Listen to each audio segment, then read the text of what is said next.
আমি এখানে রসগোল্লা বানিয়েছি। এই যে দেখুন কি সুন্দর হয়েছে। প্রথমে আমি ছানাটাকে তৈরি করে ঝুলিয়ে রেখেছিলাম। তারপর এখানে সব মিক্সড করে এই ছানাটাকে ভালো করে মথে নেব। হাতের তালু দিয়ে ভালো করে মথে নেব, যাতে বলটা করলে বলটা একদম স্মুথ হয়। এই যে দেখুন আস্তে আস্তে আমি মথে বলগুলো করে নিচ্ছি।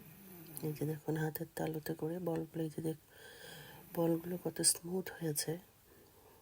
এভাবে আমি সবগুলোকে বানিয়ে নিয়েছি। তারপরে আমি ওইদিকে শিরা করতে দিয়েছিলাম।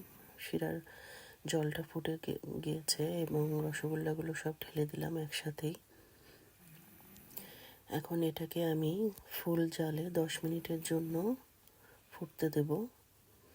10 মিনিট পরে আমি এটাকে মিডিয়াম জালে আধা ঘন্টার মতো রেখে দেব। তাহলে আমার হয়ে যাবে রসগোল্লা। কি সুন্দর হয়েছে, তাই না? খেতেও দারুণ হয়েছিল।